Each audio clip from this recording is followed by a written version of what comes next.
Sunny, thank you so much for helping with my project. Could you say a little bit about yourself? Sure, thanks for having me, Nathan. Hi, I'm Sunny Narayanan. I'm a research professor at Florida State University. My research areas are in space and clinical medicine. I've been involved with NASA for the entirety of my career, ever starting as a high school intern at NASA Katherine Johnson Independent Verification Validation Facility. It's a lengthy title in West Virginia, and I've been involved with projects such as NASA's Parabolic Flight Program. I've been a NASA intern at Johnson Space Center, have been at Kennedy Space Center, and various other NASA programs. And now my specific areas are studying how when people travel into space, what happens to them from a biological perspective, and also studying how that relates to how medical conditions here on Earth adapt in different ways. Uh, yeah, there's a lot of that I'd like to get some more perspective on, but I just saw an article yesterday in Space News talking about bone density, especially in like leg bones, Mhm. and about how there's a big difference between um, astronauts who stay in space for 6 months or more versus those who stay for less periods of time. Mhm. Mhm. I think it was saying that you lose about 2 decades worth of bone um, density in your legs. I mean, you look to be 2 decades older than you should be, and that even after a year of being back on Earth, you only regain maybe half of that bone density back. Um, since you're into like space medicine and the effects on the body, uh, I was wondering if this is consistent with your experience and research, and what you think its implications are for humanity going forth. Yes, we are learning that certainly as we spend more time in space, that when we see new adaptations from being in the space environment, but also some of the adaptations that we've studied for some time, such as bone adaptations, such as skeletal muscle loss, such as changes in heart function, become more profound and become more significant the more time we spend in space. And also, we're observing that, yes, it appears that the adaptations that occur from spaceflight happen compared to adaptations here on Earth at a much more rapid pace. It's almost an accelerated aging phenotype is how it's sometimes referred to as. So there's certainly some implications in terms of when we think about life in space, and particularly once our goal is return to the moon with our Artemis project, sending the first woman and person of color to the moon. Um, the intent is also to stay there long term. And as a research scientist, we're understanding of this. It's a new environment. It's a new journey. And as a researcher, we fundamentally ask the question, well, what happens? And then learning what happens, we think about, well, how if there are negative effects, how can we minimize these negative effects? And in turn, we've discovered that there are ways to reduce the level of bone loss. There are ways to reduce some of the adaptations that occur from spaceflight through uh, uh, uh, having individuals go through, say, specific forms of exercise or special diets. Um, but this is an area of research that certainly would benefit more research and more studies, and in turn provides also a new unique perspective in thinking about how to treat conditions on Earth. For example, um, in space, we're learning about how bone loss is happening in a different way that allows us to think about how individuals that have osteoporosis or bone fractures or other medical conditions, um, and identify new pathways, new mechanisms, new ways to study how these conditions here happen on Earth, and then think about new therapies, new ways to improve patient outcomes here on Earth too. So space flight, our human space flight experience provides us really a unique opportunity to study biology and physiology that has the possibility of helping everyone here on Earth or anyone that's traveling in space. And it's kind of interesting. We talk about astronauts going on EVAs as spacewalks, but in reality, they just use their arms. They don't use their legs at all. There's like no walking involved. As you see the astronauts floating around the International Space Station, I mean, their legs are not having to be used at all. So it's definitely a different environment, and the human body, I guess, is economizes and only develops and keeps what it needs. Yes, and in short, the adaptations are one term that is phrased is in terms of adaptations is if you don't use it, you lose it, so to speak. And you're right, with regards to crew, they don't walk. They don't utilize their legs in the same way that we do on that they do on Earth, though it is still a relevant consideration when thinking about when crew return to Earth, or in particular when we start thinking about missions on the moon, on the lunar surface. And also we're learning that even though the adaptations are, say, specific to with bone loss, for example, specific to the leg bones, they still have a potentially systemic effect. They still affect parts of the other parts of the body. For example, because of the high calcium that's lost, occurs, a lot of calcium being released from the bones, that also increases the risk of potentially developing kidney stones. So there are other adaptations that result from, say, bone loss or from muscle loss or from adaptations in the heart that affect other systems in the body too. Yeah, I hear, that calcium doesn't just leave your body; it leaves your body through your urine and clogs up your kidneys in the process. So it's kind of challenging. But you're in Florida, and I know here in Houston we train the astronauts. We have, the medical center, and there's a big collaboration around health and astronaut health. I think people may not be aware that that same type of research is going on in many other places. And I just wonder if you could talk a little bit about the opportunities you see in Florida versus in Houston. Certainly. Well, Johnson Space Center is I like to refer to as the home of human space exploration. That's where all the astronauts, that's where the astronaut office is. That's where the medical community is. And there's certainly different programs across the U.S. In particular that study different and are involved with space research in different ways. For example, in Florida, at my institution, we conduct basic science research of what happens to crew when they travel in space. And at Kennedy Space Center, they have various scientific laboratories that help facilitate organizing these launches to happen, as well as preparing launches from happening. And there are also various academic institutions across Florida that are involved in the space community in different ways, from engineering projects in the form of rocket projects, in the form of designing payloads, in the form of simulated crew missions. There are various programs in Florida that conduct parabolic flights, or there's also a facility called NEMO down in South Florida that is essentially a submarine habitat that individuals will stay in for days, weeks on end, and experience an environment, an isolated environment like crew does. So there's certainly a number of different projects and opportunities in Florida, but also other places in the U.S.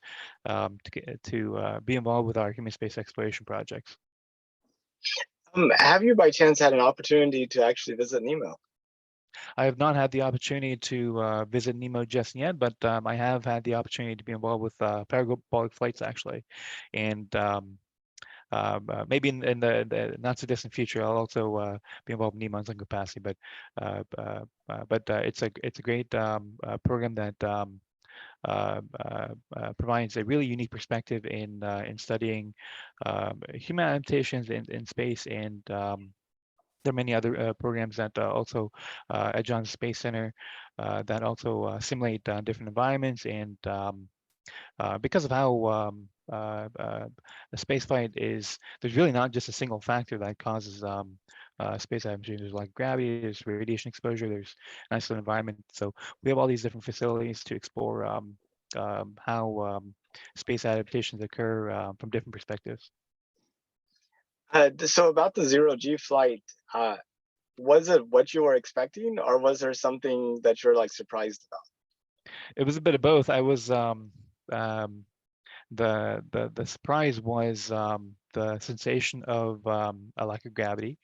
But it's also something we were expecting. We completed various training activities and preparation in advance for the event.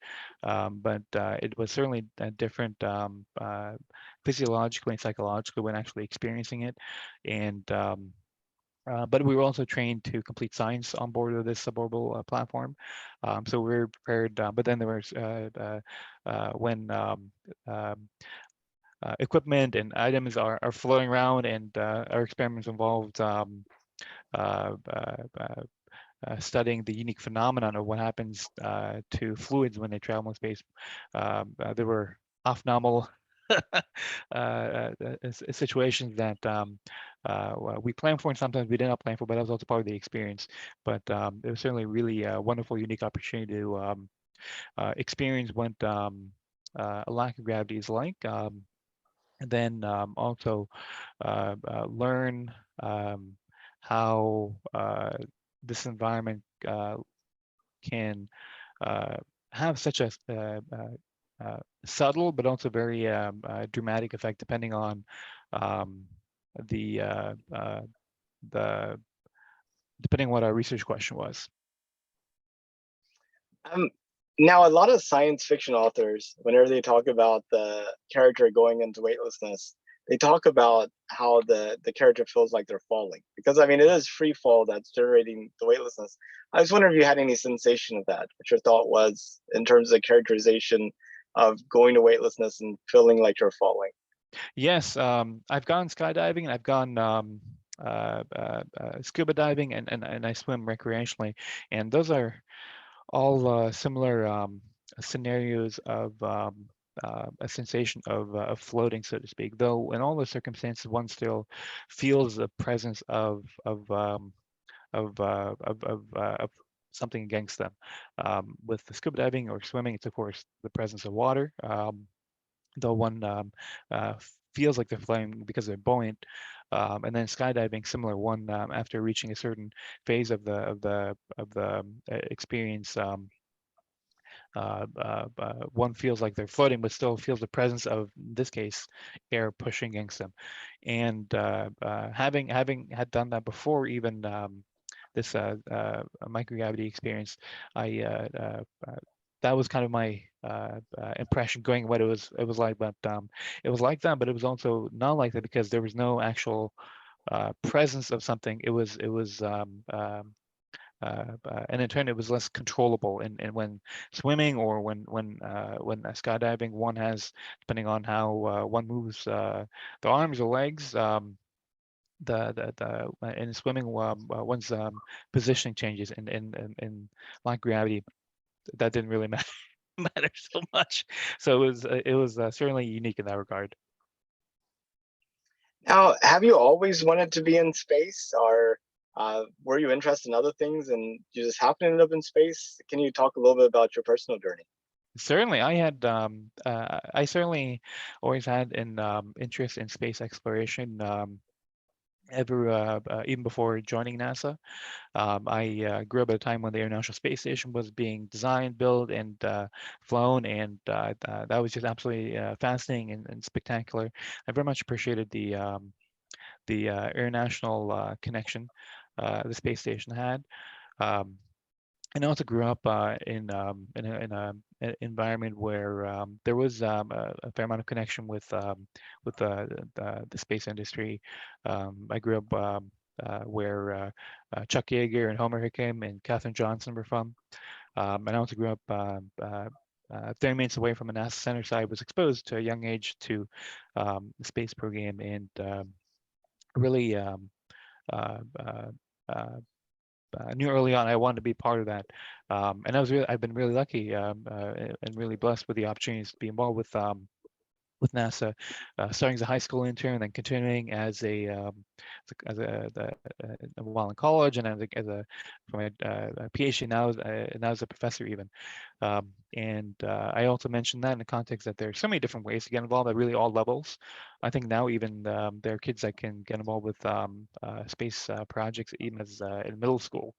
Um, so um, uh, so there's and I think in particular now with NASA's mission to go back to the Artemis project, that's just going to grow. That's just going to expand with a number of different ways to get involved with NASA and space industry in general.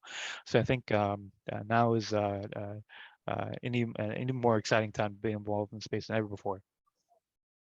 I couldn't agree more. I think this is a pivotal decade, which is why I am interested in documenting people's perception of it through these interviews. Um, let's see. Do you remember when you found out that we were seriously planning to go back to the moon? In terms of the Artemis project, or Correct. so well. With my involvement with NASA, I've been involved with projects my first project was actually related with the Constellation program, where the mission of that program was to go to the moon. And then I've been involved with programs that and projects that along the way where there was a little bit of shift in directions. There was a point where our focus was to go to Mars first, but now I appreciate with Artemis the intent to go back to the moon as a way to expand what we've been able to do with the International Space Station, and also there are unique things that we can do on the moon that um, uh, unique resources that we can't do low Earth orbit. In terms of when I myself have specifically learned about Artemis, gosh, it's uh, I would say maybe 2018, 2019. I don't remember specifically, but I'm pretty sure when the announcement was made, I was aware of right then and there. That's awesome. Yeah, no, it sounds like you knew about it from the beginning, and even the previous project. Though, Constellation didn't feel like, from an outsider's point of view, it didn't feel like it got beyond the PowerPoint stage. But now with Artemis, I mean, we have a rocket that's rolling out to the launch pad tomorrow, and then the 29th is supposed to launch on a test flight around the moon. It just feels so much more real. Yes, it's finally see that it's finally it's fantastic to finally see that rocket uh, uh, uh, load out on launch pad 41, I think it is, or 39A, uh, and start its journey. It's incredibly exciting to see it that finally happen soon. So when you talk to people about the space program and about going back to the moon in particular, do people ask you about why we're going? Yes, and I appreciate that question very much because there's so many different reasons why we're going. One, I think it's just inherently very inspirational, and to really push the boundaries in a way that we've never done before. And then may I ask the question: we've been to the moon, why go back? Well, we went to the moon, but it was really like scratching the tip of an iceberg. And there's a glacier, so to speak. And there's so much we have yet to discover, so much we've yet to learn about the moon, and there's so many unique opportunities I think that we may have by being present on the moon. And then also related to how NASA is really, I think, an industry as an example that brings together all disciplines and backgrounds and experiences to really allow these to happen. It's not just rocket scientists, not just engineers that are involved with NASA projects. It's scientists, it's individuals from technology, from mathematics, STEM, but also non-STEM disciplines. There's business, there's education, there's management. There's all these technical, non-technical experiences involved with making these projects successful. So in medicine, it's really an opportunity to conduct very unique interdisciplinary projects that uh, makes these projects happen. But then also, I think that knowledge and those experiences get shared to other industries and benefit many other industries and programs too. And from my own experience in with medicine and health research, I interact with friends and colleagues that work in hospitals and clinics, and the research that the NASA relay research that we do has the information shared has benefited them too. So just from my own example, how our space projects can do a lot and benefit uh, uh, um, uh, many individuals, many backgrounds, many disciplines. Absolutely, yeah. But you mentioned inspiration, and I think there's a couple of things required for Artemis and our return to the moon to truly be inspiring. I think one prerequisite we can all agree on is that people need to know about it. And I've interviewed people on the street, at the mall, at Starbucks, wherever I happen to be. I would say of the non-space people, only about 20% of them know that we're going back to the moon. And I was wondering if this is consistent with your experience, or if you feel like maybe it's more or less people know about it. Yes, I think we have the general public has a greater appreciation and maybe not appreciation, but greater awareness of NASA project space industry than ever before. I think there's a lot more awareness of Artemis and that we're going back to the moon, and it's we also have had a lot more.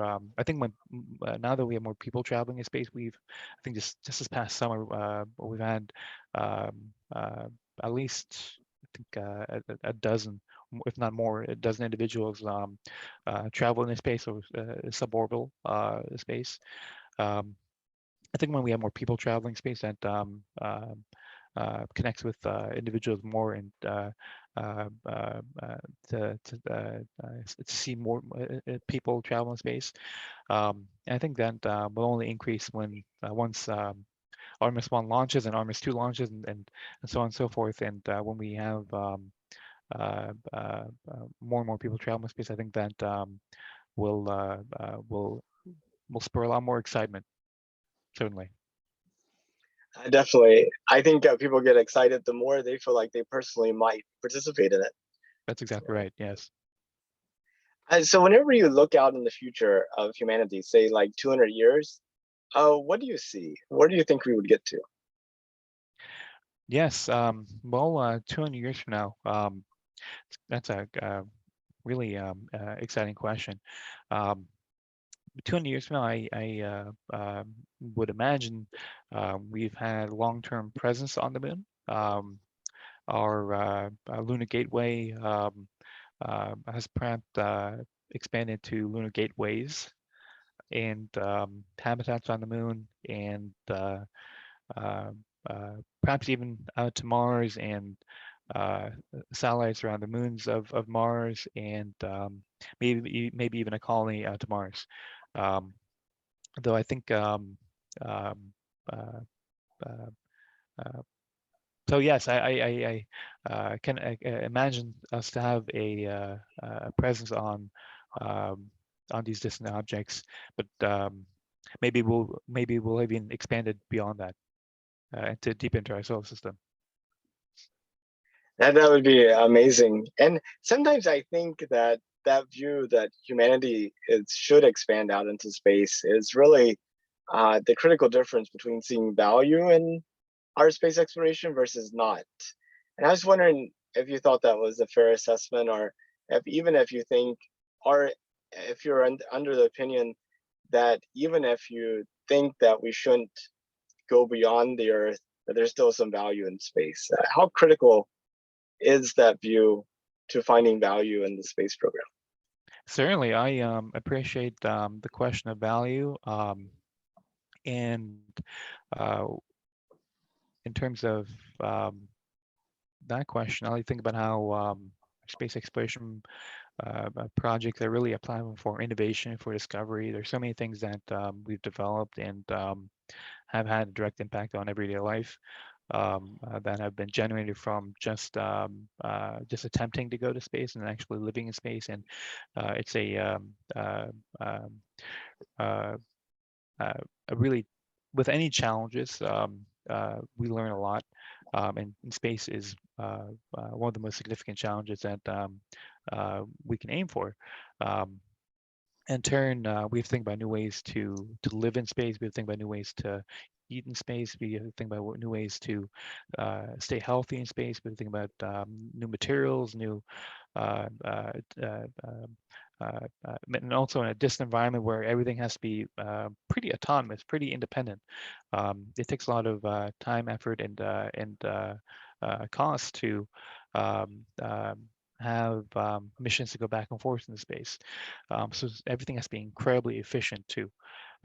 So that in of itself provides a lot of provides a lot of knowledge, a lot of guidance that has application to many industries outside of the space industry too. Um, then also, I think the space program is a great example of an industry that, from an inspirational perspective, provides a really unique opportunity for individuals, anyone interested in space, anyone passionate about space, anyone interested in STEM or non-STEM fields, to really express that. Myself being a first-gen academic, I'm the first in my family to go to college, first in my family to have a PhD, first to work for NASA. For me, the opportunity to be involved with NASA has been really incredible, and to show how anyone uh, uh, uh, just by having the passion and being interested and being motivated to learn and contribute to these really amazing projects that, again, not just support NASA projects, but I think have direct and indirect impacts on every other industry and discipline, is, I think, really where that inherent value is and expands upon. And that's amazing. I guess whenever you talk to your family about what you do, what are some of the things that most excites them? Certainly. Well, they're all incredibly proud. They are not overly understanding of some of the technical parts of what I do, but of course, there's certainly a lot of joy and appreciation and amazement with regards to the experience I've had, the opportunity to travel to so many different locations, experience all these uh, uh, everything that's going on Johnson Space Center or Kennedy Space Center, or the opportunity to interact with astronauts, but also interact with all these different individuals, scientists, engineers from all over the world that are part of NASA, and to hear all these different stories and backgrounds and experiences is absolutely fantastic. And also being able to uh, uh, uh, what I enjoy also in particular with what I have the privilege to contribute is to directly to conduct research, but also do research that has an impact on general public, general audience, and to research how diseases happen. Think about design, develop cures, potential cures, new therapies for taking care of individuals that may be dealing with various conditions.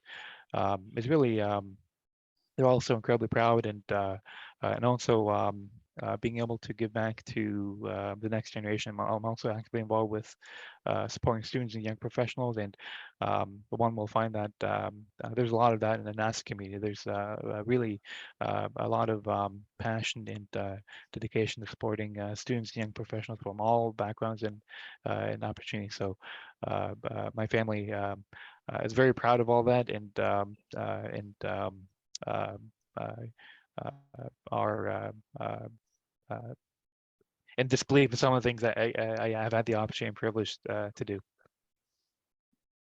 That's important to have supportive family. So if you could take a trip to space, would you? Absolutely, yes. How far would you go? I definitely would be open to traveling to low Earth orbit. The moon, I think I would go to the moon, but I probably wouldn't want to stay. I enjoy planet Earth very much. I'm unlikely to make a trip out to Mars, but low Earth orbit and the moon, I definitely would be up for that kind of adventure. Have you thought of anything that you would want to do on your trip if you were to take a trip to space? Yes, one I would be happy to complete as many science experiments as possible. And that's because one, it's myself being involved with projects I've gotten to space. There's so much that we have learned, but there's so much that we have yet to learn. Um, um, and there's certainly other personal hobbies I would enjoy in terms of photography or other things like that. But I definitely would dedicate a lot, if not all my time to completing as many experiments as possible. And in particular, would love to complete experiments that another students even at the high school level that have projects that have gone to space. Literally the projects that they've built and designed, and so a project like that, maybe even younger by then, middle school or elementary school students love to take a project like that and complete it for them, and then return back to them and let them see what kind of results that they generated. Now, I like to take that 200-year question and turn it around on you. So you said you may not immigrate to Mars or go to Mars, but let's say you change your mind or one of your descendants decides to immigrate to Mars.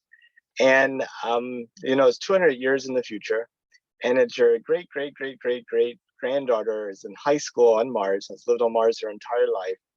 And just like students today might do a history project about like the 1820s, she's doing a project about the 2020s. Um, what do you think will be worth writing about that happens in this decade, 200 years from now? Thanks for that question. Yes, I think that is, uh, I think for me, one of the uh, in being involved in the space community, one of the biggest events is the Artemis launch itself. And I think from a space history perspective, with Artemis launching and all these missions planned to go to the moon, I think that's this is kind of like how this is kind of what the decade like 1960s were with Mercury, Gemini, Apollo going to them. I think 2020s and space history will be similar to that, um, in the context of going into space, but also long-term staying in space. So that's what I uh, would love to read about. That's awesome. Well, Dr. Sunny, those were pretty much the questions I had. But I see this as being a time capsule for future generations to look back on this, what I think is going to be a pivotal decade. Is there something that you wanted to talk about that we didn't get to? Nathan, thank you so much for the opportunity to share, and I very much appreciate your questions. The main thing I would share for, in particular, students, young professionals that are interested in space is to get involved, uh, show your enthusiasm. Doesn't matter what your interest may be, there's likely to be an opportunity in the space industry to contribute, whether you may be interested in STEM or non-STEM. ask questions, talk to everyone that you meet that's involved in the space industry and see how you can get involved. And in doing so, thank you so much for your passion, your contributions to the space industry, and that's how we'll get back to the moon together. Well, thank you so much, Dr. Sunny, and I hope you have a good rest of your day. You too. Thanks, Nate, for having me. Okay, bye-bye.